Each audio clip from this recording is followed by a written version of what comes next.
తెలంగాణ దశాబ్ది సంబరాలను పండుగలా నిర్వహించేందుకు బీఆర్ఎస్ సర్వసన్నద్ధమవుతోంది. చరిత్రలో నిలిచిపోయేంత గొప్పగా గులాబీ పార్టీ ఆధ్వర్యంలో 3 రోజుల పాటు వేడుకలు జరగనున్నాయి. సంబరాల్లో భాగంగా జూన్ 1న గన్ పార్క్ అమరవీరుల స్తూపం నుంచి ట్యాంక్ బండ్ అమర జ్యోతి వరకు క్యాండిల్ ర్యాలీ నిర్వహిస్తారు. ఈ కార్యక్రమానికి బీఆర్ఎస్ అధినేత రాష్ట్ర తొలి ముఖ్యమంత్రి కేసీఆర్ హాజరవుతారు. జూన్ 2న బీఆర్ఎస్ కేంద్ర కార్యాలయం తెలంగాణ భవన్లో ఆవిర్భావ దినోత్సవ సంబరాలు అంబరాన్నంటనున్నాయి. ఉదయం 9:30 గంటలకు జాతీయ జెండాతో పాటు పార్టీ జెండాను బీఆర్ఎస్ అధినేత కేసీఆర్ ఆవిష్కరిస్తారు. ఆ తర్వాత గులాబీ శ్రేణులను ఉద్దేశించి కేసీఆర్ ప్రసంగం ఉంటుంది. జూన్ 3న జిల్లాల్లో పార్టీ జిల్లా అధ్యక్షుల ఆధ్వర్యంలో సమావేశాలు, పార్టీ జెండా ఆవిష్కరణ ఉంటాయి.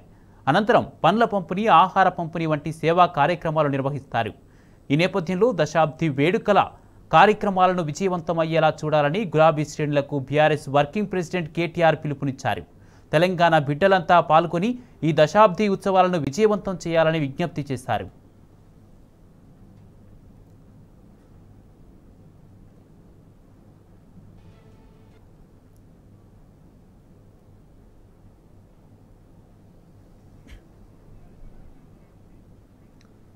స్వరాష్ట్ర దశాబ్ది సంబరాలకు తెలంగాణ భవన్ అందంగా ముస్తాబవుతుంది. గులాబీ జెండాలు, ఫ్లెక్సీలు, తోరణాలతో సర్వంగా సుందరంగా సిద్ధమవుతుంది. తెలంగాణ ఉద్యమ చరిత్రను తెలిపేలా ఏర్పాటు చేసిన ఫోటోలు ప్రత్యేక ఆకర్షణగా నిలవనున్నాయి. అటు తీవ్రమైన ఎండల నేపథ్యంలో భవన్ అంతా చలువ పందిళ్లు వేశారు. రంగురంగుల విద్యుత్ వెలుగులతో తెలంగాణ భవన్ దగదగ మెరిసిపోతుంది. జూన్ 2న భారీ స్థాయిలో తెలంగాణ భవన్లో వేడుకలు జరగనున్నాయి. పార్టీ అధినేత కేసీఆర్ సంబరాలకు హాజరు కానున్నారు. అటు గులాబీ శ్రేణులు పెద్ద సంఖ్యలో వేడుకలకు తరలిరానున్నారు.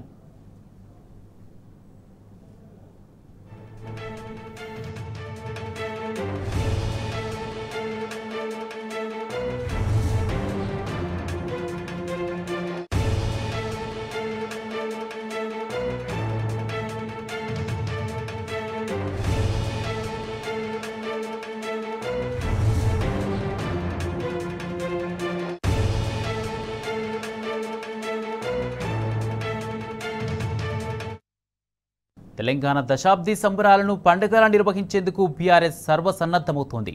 చరిత్రలో నిలిచిపోయేంత గొప్పగా గులాబీ పార్టీ ఆధ్వర్యంలో 3 రోజుల పాటు వేడుకలు జరగనున్నాయి. సంబరాల్లో భాగంగా జూన్ 1న గన్ పార్క్ అమరవీరుల స్తూపం నుంచి ట్యాంక్ బండ్ అమరజ్యోతి వరకు క్యాండిల్ ర్యాలీ నిర్వహిస్తారు. ఈ కార్యక్రమానికి బీఆర్ఎస్ అధినేత రాష్ట్ర తొలి ముఖ్యమంత్రి కేసీఆర్ హాజరవుతారు. జూన్ 2న బీఆర్ఎస్ కేంద్ర కార్యాలయం తెలంగాణ భవన్లో ఆవిర్భావ దినోత్సవ సంబరాలు అంబరాన్నంటనున్నాయి. ఉదయం 9:30 గంటలకు జాతీయ జెండాతో పాటు పార్టీ జెండాను బీఆర్ఎస్ అధినేత కేసీఆర్ ఆవిష్కరిస్తారు. ఆ తర్వాత గులాబీ శ్రేణులను ఉద్దేశించి కేసీఆర్ ప్రసంగం ఉంటుంది. జూన్ 3న జిల్లాల్లో పార్టీ జిల్లా అధ్యక్షుల ఆధ్వర్యంలో సమావేశాలు, పార్టీ జెండా ఆవిష్కరణ ఉంటాయి. అనంతరం పండ్ల పంపిణీ, ఆహార పంపిణీ వంటి సేవా కార్యక్రమాలు నిర్వహిస్తారు. ఈ నేపథ్యంలో దశాబ్ది వేడుకల కార్యక్రమాలను విజయవంతమయ్యేలా చూడాలని గులాబీ శ్రేణులకు బీఆర్ఎస్ వర్కింగ్ ప్రెసిడెంట్ కేటీఆర్ పిలుపునిచ్చారు. తెలంగాణ బిడ్డలంతా పాల్గొని ఈ దశాబ్ది ఉత్సవాలను విజయవంతం చేయాలని విజ్ఞప్తి చేశారు.